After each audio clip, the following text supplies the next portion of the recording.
Black and white நேயர்களுக்கு வணக்கம். அரசியல் சூத்திரம் நிகழ்ச்சியில் தலைமை ஆசிரியர் குபேந்திரன் இணைகிறார். வணக்கம் சார். வணக்கம். தேர்தல் 109 110 அப்படின்ற அந்த இடத்துல தாவேகா முன்னிலையில் இன்னும் நிற்குது. ஏறத்தாழ அதிகாரப்பூர்வமாக எலெக்ஷன் கமிஷன் வெப்சைட்டில் இப்போ நம்ம 5 மணி வாக்கு வரைக்கும் அவங்க போட்டிருக்கிறது வெற்றி 10 தாவேகாவுக்கு கொடுத்துருக்குறாங்க. அந்த மெஜாரிட்டி எண்ணிக்கையை ரீச் பண்ணுமா தாவேகா? எண்ணிக்கையின் முடிவிலும் இதுதான் நிற்குமா? லீடிங் 99, வெற்றி 10, 109 இடங்களுக்கு விஜய் வந்து விட்டார். இன்னும் தேவைப்படுகிறது இன்னும் ஒரு 9 இடங்கள், 118. 118 மட்டும் வரணுமா இல்லை இன்னும் கொஞ்சம் கூடுமான்னு நமக்கு தெரியல. இது ஒரு நெருக்கடியான சூழல். எப்படின்னா விஜய்க்கு ஒரு அலை அடித்து அந்த அலை முழுமையாக வெளியே வரல. அலை அடித்து பாதியில் நின்று போன அப்படி இருக்கும். ஒரு ஜோடு மழை பெய்யுங்க, ஒரு கனமழை பெய்யும், மிக அதிக கனமழை பெய்யும், ஐஸ் கட்டி மழை பெய்யும் அப்படிலாம் சொல்லிட்டு திடீர்னு வேகமாக அடிச்சுட்டு நின்று போன அப்படி இருக்கும். அப்படி இருக்குது. இந்த அலை உண்மையிலே தமிழ்நாட்டில் வீசி இருந்தால் 170 180 போயிருக்கணும். 110 நிற்குதே, என்ன அர்த்தம்? அப்போ இந்த அலை முழுமையாக அடிக்கலை ஒன்று. ஆனால் விஜய்க்கு ஓட்டு போட்டிருக்கால், கணிசமான ஓட்டு விழுந்திருக்கிறது. 3 ஓட்டில் 1 ஓட்டு விஜய்க்கு இருக்குது, மறுக்கவே இல்லை. இதில் முக்கியமான விஷயம், இன்னும் தேவைப்படுகிற நம்பர், ஒருவேளை நம்ம பேசுகிற நேரத்தில் அவருக்கு இன்னும் டைம் இருக்குது, 8 மணி வரைக்கும் கவுண்டிங் இருக்கலாம், இன்னும் சில தொகுதிகள் எண்ணப்பட வேண்டியிருக்கும், சில ரவுண்ட்ஸ் இருக்கும். ஒருவேளை 118 வந்துடுச்சுன்னா பிரச்சனை இல்லை. ஆனால் அவருக்கு ஒரு 8 இடம் 10 இடம் வேணும் அப்படின்ற ஒரு கட்டாயம் வருகிறது என்றால் அது லேசுப்பட்ட காரியம் அல்ல. இல்லை, அந்த 10 இடத்தை மேனேஜ் பண்ணுறது கஷ்டமாக. ஏன்னா இப்போ ஒரு 20 இடம் அளவுக்கு இருந்ததுன்னா விஜயால் ரொம்ப கடுமையான போராடணும் அப்படின்னு எடுத்துக்கலாம். 10 இடம்ன்றது மேனேஜ் பண்ணக்கூடிய விஷயம் இல்லை. அதுதான் கஷ்டம்னு சொல்கிறேன். ஏன்னா இப்போ 2 திராவிட கட்சிகளுக்கு மாற்றாக விஜய் தேர்ந்தெடுத்திருக்கிறார்கள் ஒன்று. இன்னொன்று, இப்போது டெல்லியில் சிபிஐ என்கொயரிக்கு பிறகு விஜய்க்கு என்ன டீல் என்பது நமக்கு தெரியாது. மத்திய பாஜகவை பகைத்து கொண்டு இப்போ காங்கிரஸ் ரெடியாக இருக்கும். 5 சீட் காங்கிரஸ், 2 விடுதலை சிறுத்தை, 7 வந்துருச்சு. சிபிஐ சிபிஎம் 4, 2 கம்யூனிஸ்ட் 4 இருக்குது. இந்த 7 உள்ள 4 அந்த கம்யூனிஸ்ட் வெளியிருந்து ஆதரவு கொடுத்தால் நீங்கள் ஆட்சி அமைத்து விட முடியும். முடிஞ்சு போச்சா? ஒன்று. ஆனால் காங்கிரஸுடன் விஜய் கூட்டணி வைத்தால் மத்திய பாஜக சும்மா இருக்குமா? குடைச்சல் கொடுக்கும், அந்த கரூர் கேஸ் எடுக்கும், சிபிஐயில் விளையாட. நீங்கள் தமிழ்நாட்டில் என்ன இருந்தாலும் திமுகவுக்கு எப்படியெல்லாம் குடைச்சல் கொடுத்ததோ அதே குடைச்சல் மத்திய பாஜக கொடுக்கும். ஒன்று. ரெண்டாவது, நிதி தராது. நீ ஏன் காங்கிரஸோட கூட்டணி வச்ச? திமுகவுக்கு என்ன டிமாண்டு? நீ காங்கிரஸை கட்டி விடு, காங்கிரஸ் கட்டி விட்டு என்ன ஒன்றா திட்டங்களே, அதான டிமாண்டு பாஜக வச்சுது. அதே மாதிரியான டிமாண்டு விஜய்க்கும் வரும். அப்போ இந்த பக்கம் இப்படி ஒரு வேளை பாஜக அப்படி செஞ்சால் பாஜக ஒரு 3 இடங்கள், பாமக ஒரு 5 இடங்கள், இந்த மாதிரியான ஒரு சீக்வன்ஸை கொண்டு பாஜக கூட சேர்க்குமா? பண்ணலாம், கண்டிப்பாக பண்ணலாம். பாஜகவுடன் வைத்து கொண்டால் அவருக்கு எப்படி ஒய்எஸ்ஆர் ஜெகன்மோகன் ரெட்டி ப்ளே பண்ணாரோ அந்த மாதிரி மத்திய திட்டங்களுக்கு, தமிழ்நாடு திட்டங்களுக்கு, பல்வேறு நிதி விஷயங்களில் கவனிப்பு நல்லாயிருக்கும். கேட்ட உடனே கிடைக்கும், நீங்கள் போய் பார்க்கலாம். முதல் முறையாக ஆட்சி வரும்போது எம்ஜிஆர் செய்தது போல, ஒய்எஸ்ஆர் ஜெகன் ரெட்டி செய்தது போல சில காம்ப்ரமைஸ்களை விஜய் செய்ய வேண்டியிருக்கும். நான் சொல்கிறேன், காங்கிரஸ் ஈஸியாக வந்துடும், பிரச்சனை இல்லை. காங்கிரஸ் தயாராக இருக்கும், அங்கே இருக்கிற விடுதலை சிறுத்தை தயாராக இருக்கும், கம்யூனிஸ்ட் தயாராக இருக்கும். பிரச்சனை அது அல்ல. உங்களை ஆட்சி ஆள்வதற்கு சுலபமாக பாஜக வழிவிடுமா? இந்த நெருக்கடி இருக்கும். இதை விட பெரிய ட்விஸ்ட்டு என்ன நடக்க போகுதுன்னு தெரியல. காரணம், திமுக ஒரு பக்கம் இருக்குது, அதிமுக இன்னொரு பக்கம் இருக்குது. இந்த 2 கட்சியும் பார்த்தீங்கன்னா கிட்டத்தட்ட திமுக 72, அதிமுக 55 இப்படி இருக்குது. இப்போ தமிழ்நாட்டில் யாருமே எதிர்பார்க்காத ஒரு ட்விஸ்ட்டு. நான் ஜோக்காக தான் சொல்கிறேன், இது நடக்குமா நடக்காதா எனக்கு தெரியாது. விஜய் கட்சி உள்ளே வந்தால் 2 திராவிட கட்சிகளுடைய எதிர்காலம் கேள்விக்குறி, கஷ்டம். ஏன்னா அடுத்து 2029 1 நேஷன் 1 எலெக்ஷன், 3 வருடம் தான் இந்த ஆட்சி இருக்கும் என்றால் அப்போ விஜய்க்கு இன்னும் கொஞ்சம் மவுஸ் கூடலாம். 2031 இல்லை 2029 வருதுன்னா அவருக்கு 3 வருடத்தில் ஒரு நல்ல டீம் இருந்து பாஜக சப்போர்ட் பண்ணி இவர் வளர்த்து விடலாம். 2 திராவிட கட்சிகள் வேண்டாம், கழகங்கள் இல்லாத ஸ்டேட்டு அப்படின்னு கொண்டு போகிற மாதிரி இருக்குன்னு வச்சுங்களேன். ஏதோ ஒரு வகையில் விஜய் எதுக்கு வரணும் அப்படின்னு அதிமுக திமுக இணைந்து ஒரு ஆட்சி கொண்டு வந்தால் எப்படி இருக்கும்? ஹைப்போதெட்டிக்கல் தான், கேலியாக கூட பேசலாம். இல்லை, அது சோஷியல் மீடியாவில் எல்லாரும் எழுதுகிறாங்க. ஆனால் அதுக்கு சாத்தியங்கள் இப்போ சிங்கிள் லார்ஜஸ்ட் பார்ட்டி யாரோ அதுதானே ஆட்சி அமைக்கிறதுக்கு கூப்பிடுவாங்க. அந்த கட்டத்தில் இருக்கும்போது அது தாவேக்கா தான் நிற்குது. தாவேக்கா ஒருவேளை அந்த பற்றாக்குறை இருக்கக்கூடிய அந்த மெஜாரிட்டி எண்ணிக்கைக்கு அவங்களால அதை கொண்டு வர முடியலன்ற ஒரு நிலை இருந்தாலோ, இல்லது ஆட்சி அமைத்து சட்டப்பேரவையில் பெரும்பான்மை நிரூபிக்க முடியாத ஒரு சூழல் அமைந்தால்தான் திமுக அதிமுகவுக்கு அதுக்கான ஒரு வாய்ப்பு இருக்குது. நான் இது நடக்கும்னு சொல்ல இல்லை, அதுதான் விஜயை உள்ளே விட்டுட்டா நம்ம பொழப்பு கரை ஏறாது, கஷ்டம். அப்படி ஒரு சூழலில் அதிமுக திமுக வருமானு தெரியாது. அப்படி ஒரு கேம் கூட நடக்கலாம். இப்போ நம்ம தொலைக்காட்சிகளில் போடுறதெல்லாம் இனி வருங்கால அரசியல் விஜய் வர்சஸ் உதயநிதி அப்படி தான் போகும் களம் அப்படின்லாம் கொண்டு போகிறாங்க. அதெல்லாம் ஒரு தேர்தல் வைத்து இந்த கட்சி வந்துருச்சுன்னா அதுதான் அடுத்ததும் அப்படி இருக்கும், இல்லை எதிர்கட்சியாகவே அது அடுத்தது இருக்கும், இல்லை அது ஆளுங்கட்சியாக மாறும்லாம் எந்த கணக்கும் நம்மளால் சொல்ல முடியாது. 96 4 இடங்கள் தான் அதிமுக வெற்றி பெற்றது. அதோடு அதிமுக முடிந்து போனதுலாம் பேசினாங்க. அடுத்த நாடாளுமன்ற தேர்தலே அது அபாரமான வெற்றியை பெற்றது. அதுக்கு அடுத்தது ஆட்சி அமைத்தது. அதனால் ஒரு சுருங்கி போன ஒரு காலகட்டத்தை வைத்து கொண்டு கூட நம்மளால் அது பேசுறதுக்கு முடியாது. ஆனால் அந்த கட்சியை கொண்டு போகிற தன்மை இருக்குது. இல்லைங்க, திமுக ஒரு பெரிய எதிர்கட்சியாக அமைந்து உட்காந்து செயலாற்றினால் அது கதை வேறு. நான் மறுக்கலை.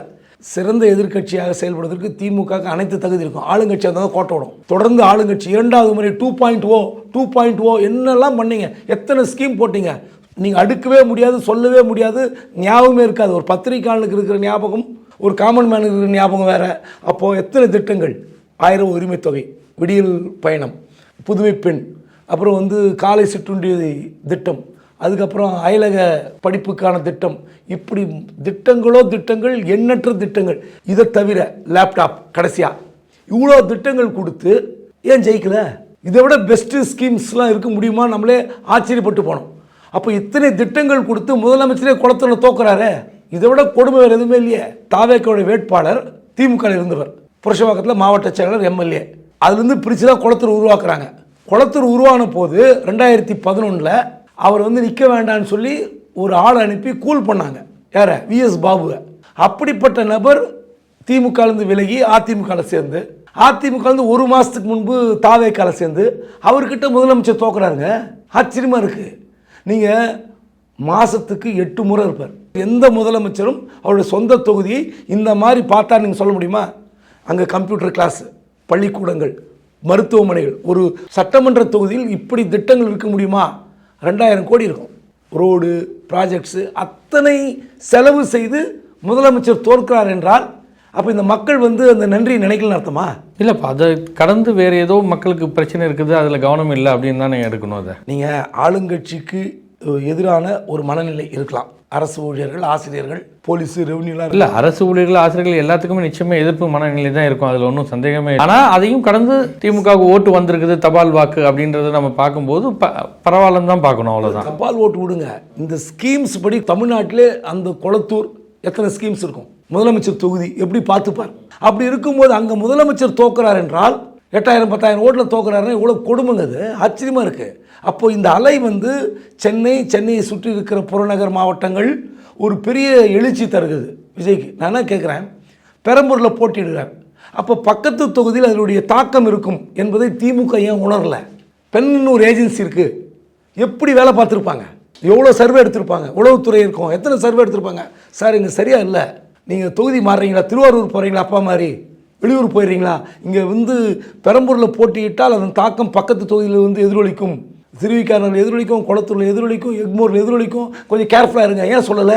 எத்தனை இன்டெலிஜென்ஸ் இருக்கும், எத்தனை உளவுத்துறை, உங்களுக்கு எத்தனை போலீஸு, எத்தனை அதிகாரிகள், பெண் அமைப்பு, பிரைவேட் ஏஜென்சி. இந்த உளவுத்துறை இதெல்லாம் எல்லாமே குளத்தூருக்கு மட்டுமல்ல, என்டையர் சென்னை மாவட்டத்தை சுற்றி இருக்கக்கூடிய அடுத்த மாவட்டங்களும் இந்த அளவுக்கு ஒரு தோல்வியை தரும் அப்படின்னா இப்போ அதுக்கு என்ன காரணம்ன்றது முன்னாடியே உங்களால் ரிப்போர்ட்டில் தெரிஞ்சிருக்காதா?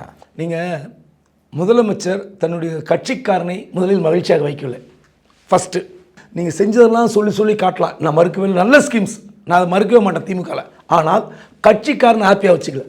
தமிழ்நாட்டில் எனக்கு ஒருத்தர் ஃபோன் பண்ணுறாரு, ஒரே ஒருத்தர் தோத்துட்டா போதும் எனக்கு. யார்? மா சுப்பிரமணியம். முதல் பின்னடைவு அவர் தான். இன்றைக்கி ஃப்ளாஷ் நியூஸில் சைதாப்பேட்டையில் அமைச்சர் மா சுப்பிரமணியன் பின்னடைவு மெசேஜ் போடுற ஃபோட்டோ எடுத்து, அப்பாடா. அப்போது ஹெல்த் டிபார்ட்மெண்ட் எந்த அளவுக்கு மோசமாக நடத்தியிருக்குது. ஒரு கட்சிக்காரனுக்கு டிரான்ஸ்ஃபர், ஒரு நர்ஸு டிரான்ஸ்ஃபர், ஒரு ஃபார்மசிஸ்ட் போஸ்டிங், கட்சிக்காரனுக்கு ஏங்க செய்ய மாட்டேங்கிறீங்க? கட்சிக்காரன் உங்களுக்கு கட்டமைப்பு பலம். நீங்கள் அவங்களுக்கு பணம் வாங்கி செய்யவே கூடாதுங்க.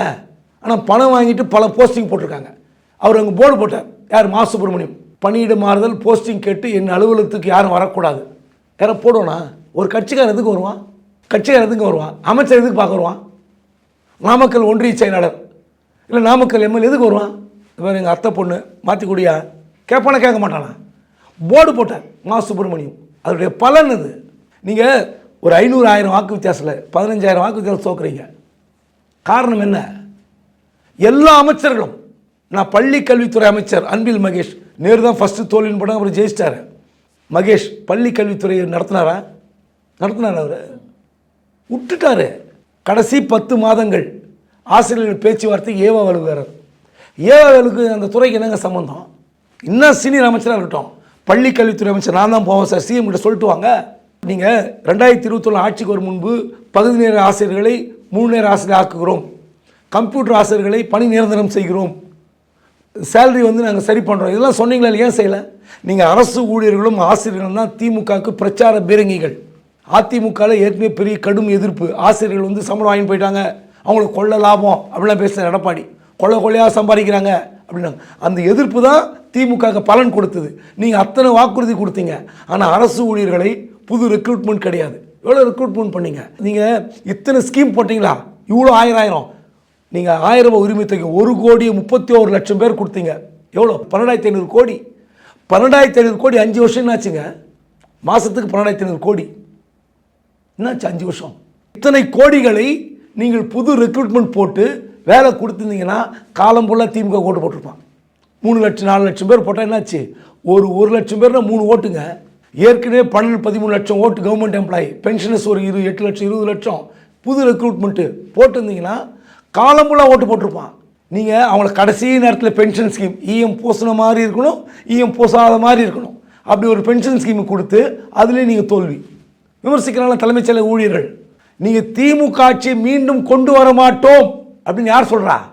தலைமைச் செயலக வாசலில் ஏன் இருக்கா? ஒரு பெண் தலைவர். அப்போ அந்த அளவுக்கு அதிருப்தி இருக்கிறது. இதெல்லாம் நீங்கள் ஏன் உணரல? பல முறை சொல்லியாச்சு. திமுக தலைமை காது கொடுத்து கேட்கல.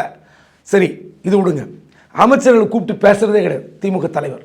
அட்வான்டேஜ் எடுத்துப்பாங்க, தன்னை ஏறி மிதித்து விடுவார்கள், நம்மக்கிட்ட அது கேட்டு இது கேட்டு நச்சரிப்பார்கள், நுரண்டு செய்வார்கள். எப்படிங்க உங்களுக்கு நுரண்டு பண்ணுவாங்க?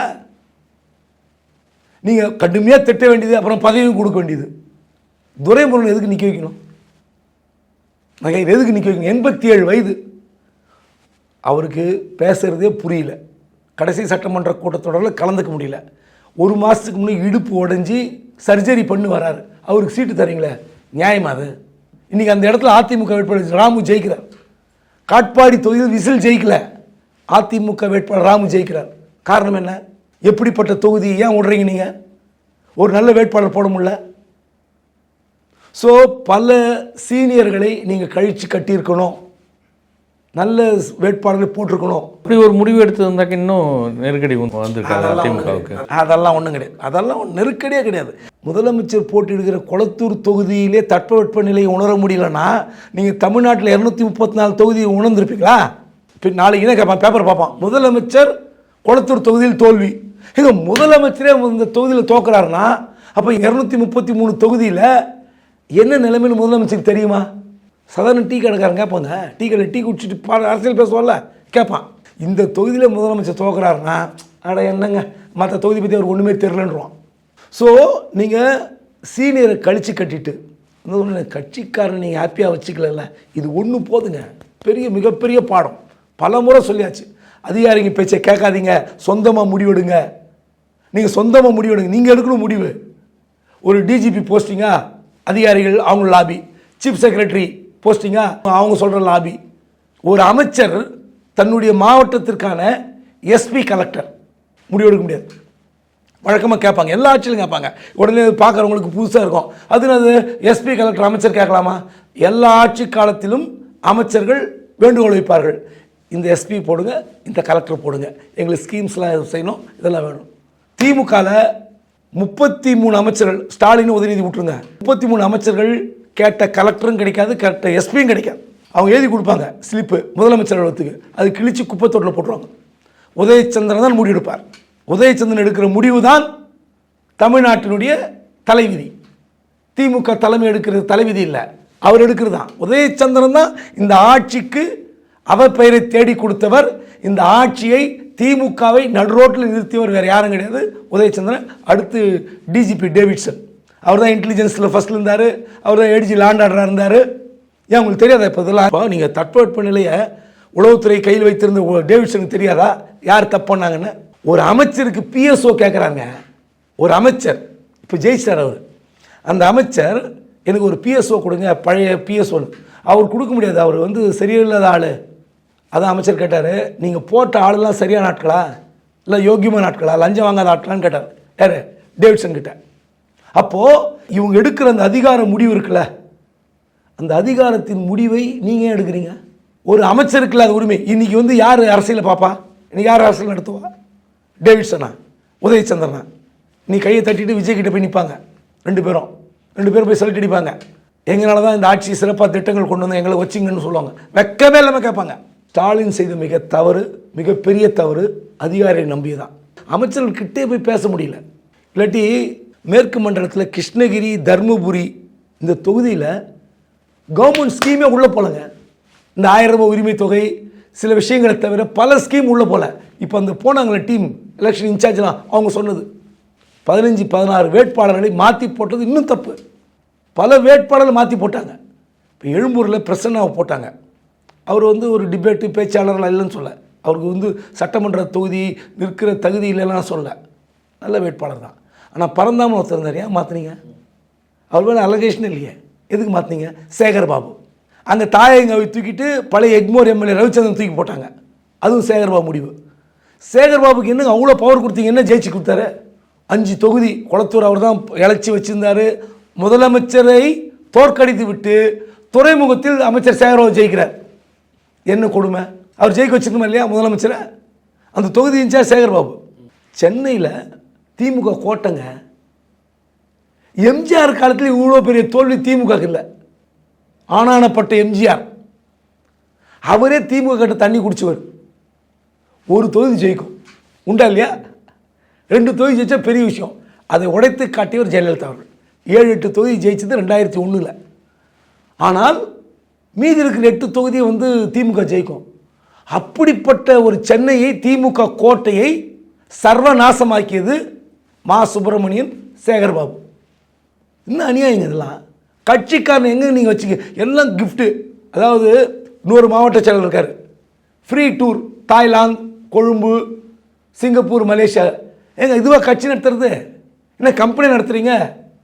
ப்ராடக்ட் சேல்ஸ் நடந்து இன்சென்டிவ் மாதிரி டூர் கூப்பிட்டு போகிறது கட்சிங்க. கட்சி நடத்தணும். நீங்கள் ஃபாரின் டூர் கூட்டின்னு வந்துட்டாக்க போதுமா? அந்தந்த மாவட்டத்தில் அரசியல் பண்ணணும். கான்ட்ராக்டர்ஸ், நீங்கள் பல்க் கான்ட்ராக்டர்ஸ் ஏடிஎம்கே பண்ண தப்பு தான் திமுக பண்ணிச்சு. பர்சன்டேஜ் வேறு ஓவர்.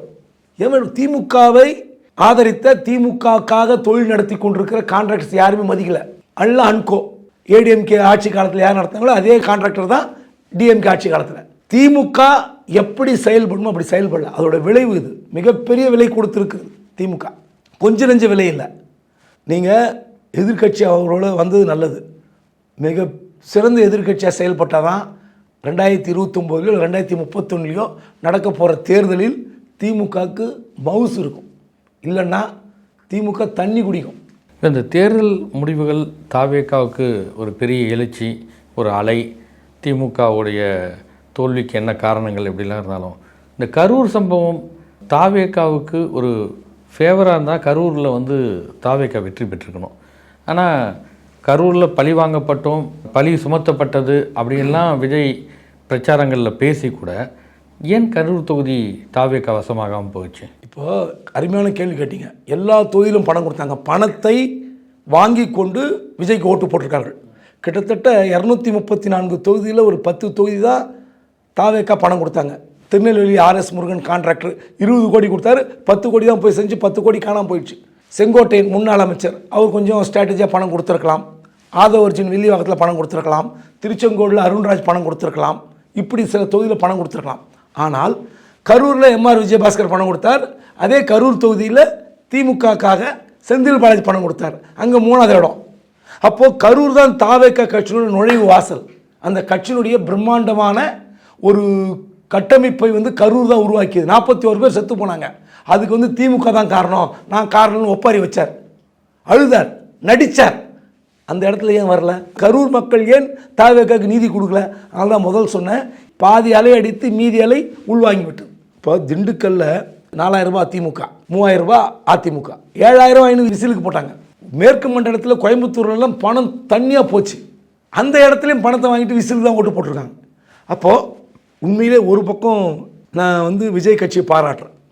பணம் கொடுக்காமல் இந்த தேர்தலை 200 தொகுதிகளுக்கு மேல் சந்தித்ததற்காக விஜய்க்கு பாராட்டுக்கள், வாழ்த்துக்கள், வரவேற்புகள். அந்த தொகுதியில் பணத்தை வாங்கிக்கிட்டு மாற்றி போட்டதுக்கும் மக்களுக்கு பாராட்டுகள். இனி அடுத்து வருகிற தேர்தலில் 2 திராவிட கட்சிகளும் பணம் தரக்கூடாது. உண்மையிலே மக்கள் சாரி டு சே திஸ் செருப்பால் அடிச்சிருக்காங்க. மக்கள் இனி பணத்தை விரும்பலன்றது இந்த தேர்தல் உணர்த்திருக்குல்ல? நல்லா உணர்த்திருக்கு. நீங்கள் எப்பவுமே நான் பல முறை சொல்லியிருக்கேன், பணம் மட்டுமே ஒரு வெற்றியை தீர்மானிக்காது. 2019 தேர்தல் ஞாபகம் இருக்கும். நீங்கள் அதிமுக ஆட்சி அப்போ நடந்த பார்லிமெண்ட் தேர்தலில் ஒரு 21 சட்டமன்ற தொகுதி இடைத்தேர்தல் நடந்தது. பணம் யார் கொடுத்தாங்க? அதிமுக தான் கொடுத்தது, திமுக இல்லை. ஏன்னா 2011 ஒரு தோல்வி திமுகவுக்கு, 2014 பார்லிமெண்ட்டில் தோல்வி, 2016 தோல்வி, 2019 பணமே கிடையாது, தண்ணி குடித்தாங்க திமுக. அந்த திமுக 100 ரூபா கொடுத்தாங்க, 200 ரூபா கொடுத்தாங்க. இவங்க 150 கொடுத்தா 300 ரூபா கொடுத்தாங்க. அதில் யார் ஜெயிச்சது? 19 40க்கு 40 திமுக காங்கிரஸ் கூட்டணி. அந்த 21 13 திமுக கூட்டணி, 9 ஜெயிச்சு எடப்பாடி தக்க வச்சது வேற. சரி, 2021 தேர்தல் வச்சுங்க. அந்த 21 தேர்தலில் பாஜக ஆளுங்கட்சி, அதிமுக ஆளுங்கட்சி பணம் செலவு பண்ணாங்க, திமுக ஜெயிச்சது. அப்போ பணத்தை வாங்கி கொண்டு மக்கள் ஒரு கட்சியை ஆதரிக்கலை. அது இந்த பக்கம் 2 முறை ஆதரிக்கல. இல்லைப்பா, மக்கள் அந்த முடிவில் இருக்காங்க. அரசியல் கட்சி எப்போ உணர்வும் மீண்டும் அடுத்த தேர்தல் பணம் போகாது, செலவழிக்காம தேர்தலை சந்திப்பாங்களா அரசியல் கட்சி தலைவர்கள்? தயவு செய்து அடுத்த முறை சந்திக்கணும். 2 பேரும் பணம் கொடுக்காதீங்க. பணத்துக்கு வேல்யூ இல்லை. தங்க காசு, வெள்ளி காசு, இன்னும் என்னென்ன பரிசு பொருள் வாங்கிக்கிட்டு மக்கள் உங்களுக்கு ஓட்டு போடல. உங்களை 3வது இடத்துக்கு 2வது இடத்துக்கு கொண்டு வந்திருக்கிறாங்க. தயவு செய்து புரிஞ்சுங்க. விஜய் ஒரு நல்ல திசையை காட்டியிருக்கிறார். உண்மையிலே பணம் கொடுக்காம இந்த இடத்துல சந்திச்சிருக்கிறார். 200 தொகுதிகளுக்கு மேலே. அதை கூட நெக்லெக்ட் பண்ணிருங்க.